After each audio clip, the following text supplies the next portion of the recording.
Hello everyone. आज के lecture में हम 29 और 30 मई के करंट अफेयर के मोस्ट इम्पोर्टेंट क्वेश्चन कवर करेंगे। क्वेश्चन नंबर 1 देख लेते हैं क्या है।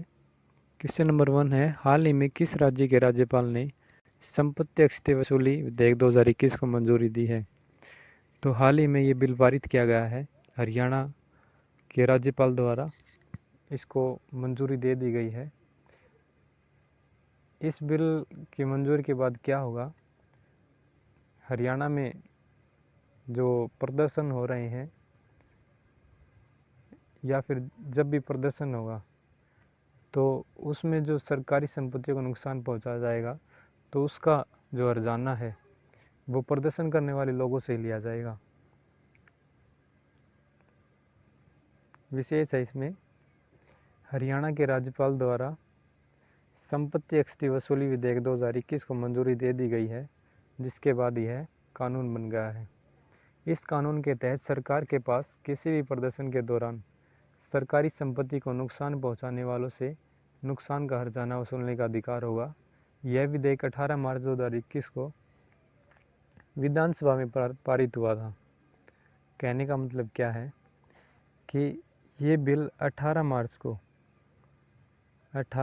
2021 को हरियाणा की विधानसभा में पारित हो चुका है और अब इसे राज्यपाल द्वारा मंजूरी भी दे दी गई है। तो हरियाणा के बारे में जान लेते हैं। हरियाणा की राजधानी चंडीगढ़ है और हरियाणा के मुख्यमंत्री वर्तमान में श्री मनोहर लाल खट्टर हैं और वहाँ के राज्यपाल सत्यदेव नारायण आर्य हैं। क्वेश्चन नंबर 2 है, हाल ही में 26 घंटों में एक महिला द्वारा दुनिया की सबसे तेज़ एवरेस्ट चढ़ाई दर्ज की है। इनका नाम क्या है? तो इनका नाम क्या है, जो त्सांग यिनहंग है, इन्होंने लगभग 25 घंटे 50 मिनट का रिकॉर्ड अपने नाम दर्ज किया है और ये हांगकांग की रहने वाली हैं। इनके बारे में जान लेते हैं। जो त्सांग है, उन्होंने तीसरे प्रयास में 25 घंटे और 50 मिनट के रिकॉर्ड समय में कितने मीटर की ऊंचाई को पार किया है? 8,848.86 मीटर की चढ़ाई उन्होंने की है। इससे पहले 2017 में माउंट एवरेस्ट पर चढ़ने वाली वो हांगकांग की पहली महिला भी बनी थी। क्वेश्चन नंबर 3 है, वर्ष 2020-21 में भारत के लिए सबसे बड़ा एफडीआई निवेशक देश कौन बना है? तो जो सिंगापुर है, सिंगापुर 2020-21 में भारत के लिए सबसे बड़ा एफडीआई निवेशक देश बना है। एफडीआई होता क्या है? एफडीआई का मतलब है फॉरेन डायरेक्ट इन्वेस्टमेंट। आप इस तरह इसको समझ सकते हैं, कोई कंपनी किसी दूसरे देश में जाकर या तो इन्वेस्टमेंट करे वहाँ पर जाकर या फिर खुद अपनी कंपनी लगाए तो वो एफडीआई के अंदर आता है। सिंगापुर में जान लेते कितनी हिस्सेदारी के साथ ये टॉप पर रहा है।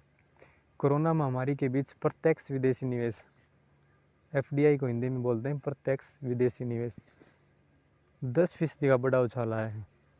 कोरोना महामारी में भी प्रत्यक्ष विदेशी निवेश है, उसमें 10% का बड़ा उछाल आया है। भारत में वित्त वर्ष 2020-21 के दौरान अब तक का सर्वाधिक 81.72 बिलियन डॉलर कुल प्रत्यक्ष विदेशी निवेश आया है। जो निवेश करने वाले देशों के मामले में सिंगापुर 29% हिस्सेदारी के साथ टॉप पर रहा है, जबकि जो अमेरिका है वो 23% के साथ और मॉरिशस 9% के साथ तीसरे स्थान पर रहा है। और सिंगापुर के बारे में जान लेते हैं। सिंगापुर एशिया महाद्वीप में स्थित है और राजधानी वहाँ की क्या है? Singapore city. वर्तमान में जो राष्ट्रपति है सिंगापुर के वे हैं हलीमा याकूब और वर्तमान में प्रधानमंत्री है ली सिन यूंग। तो ये सिंगापुर के बारे में था। और क्वेश्चन नंबर नेक्स्ट है, हाल ही में किस देश की संसद ने port city economic commission bill पारित किया है? तो जो श्रीलंका है उन्होंने इस बिल को पारित किया है। इस बिल में क्या हुआ, ये चाइना के साथ एक समझौता हुआ है कि चाइना की कंपनी श्रीलंका में जाकर जो श्रीलंका की समुद्र से जो 269 हेक्टेयर ज़मीन जो प्राप्त हुई है वहाँ पर एक सुंदर शहर बनाएगी और ये बनाकर श्रीलंका को सौंप देगी। तो इसी के लिए बिल पारित हुआ है।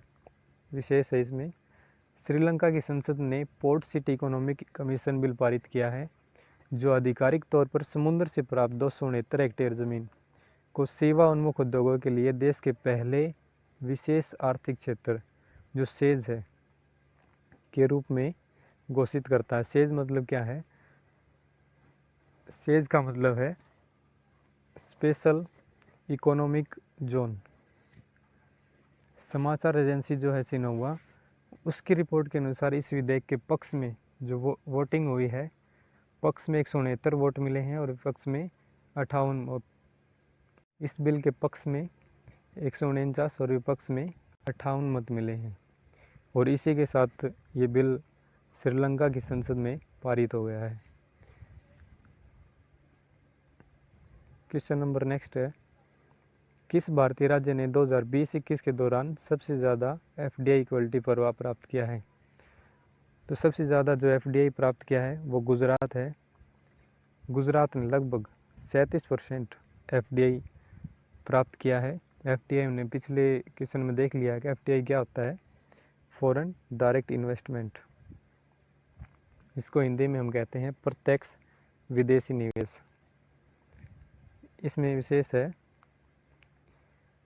गुजरात राज्य ने 37% FDI प्राप्त किया है, जबकि महाराष्ट्र दूसरे नंबर के साथ 27% हिस्सेदारी और कर्नाटक ने 13% FDI प्राप्त किया है। नेक्स्ट क्वेश्चन है, गुजरात के बारे में थोड़ा जान लेते हैं। गुजरात की राजधानी गांधीनगर है।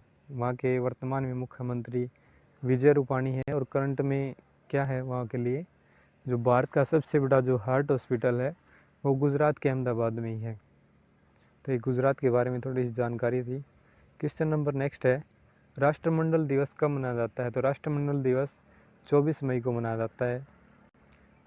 नेक्स्ट क्वेश्चन है, बीते 3 सालों में कितने रुपए का फ्रॉड हुआ है बैंकों में? तो RBI ने हाल ही में एक रिपोर्ट जारी की है और RBI reserve bank of India के अनुसार भारत के बैंकों में 3,95,000 करोड़ रुपए का फ्रॉड हुआ है। जो धोखाधड़ी हम बोल सकते हैं वो 3,95,000 करोड़ रुपए की है। अब हम बात करते हैं 30 मई के most important question. Question number 1 है, IPL के बाकी बचे मैच कहाँ होंगे? जो कोरोना के कारण जो IPL के मैच पोस्टपोन हो गए थे वे अब कहाँ होंगे? UAE में। हाल ही में जो BCCI की मीटिंग हुई है उसमें हुए फैसले के अनुसार IPL के बाकी बचे हुए मैच UAE में खेले जाएंगे। जो IPL का फेज़ 2 है उसमें कितने मैच होने हैं? 31, जबकि 29 मैच हो चुके हैं। ये मैच कब खेले जाएंगे? ये मैच 18 सितंबर से 10 अक्टूबर के बीच हो सकते हैं। नेक्स्ट क्वेश्चन है, हाल ही में किस देश की सरकार ने खुफिया विभाग से 90 दिनों में कोविड-19 जो कोरोना है उसकी उत्पत्ति कहाँ से हुई है का पता लगाने का निर्देश दिया है? तो जो अमेरिका है वहाँ के जो राष्ट्रपति हैं जो बाइडन, उन्होंने अमेरिका की जो खुफिया एजेंसी हैं उनसे जो घातक कोरोना वायरस है उसकी उत्पत्ति कैसे हुई है, कहाँ से हुई है, इस बारे में जानकारी प्राप्त करने के लिए 90 दिनों का समय वहाँ की खुफिया एजेंसियों को दिया है और 90 दिनों के भीतर एजेंसियों ने अपनी रिपोर्ट जो बाइडन को भेजनी है। नेक्स्ट क्वेश्चन है, हाल ही में अंतर्राष्ट्रीय एवरेस्ट दिवस कब मनाया जाता है? तो अंतर्राष्ट्रीय एवरेस्ट दिवस 29 मई को मनाया जाता है। और इसकी शुरुआत कब हुई थी? इसकी शुरुआत 2008 में हुई थी, क्योंकि जो नेपाली तेंजिंग नोर्गे और न्यूजीलैंड के एडमंड हिलेरी थे, उन्होंने 1953 में माउंट एवरेस्ट की चढ़ाई की थी और वे पहले इंसान थे।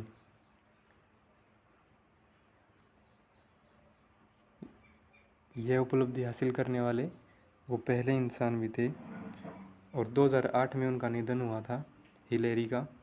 तो उसी दिन से अंतर्राष्ट्रीय एवरेस्ट दिवस 29 मई को मनाना शुरू हुआ।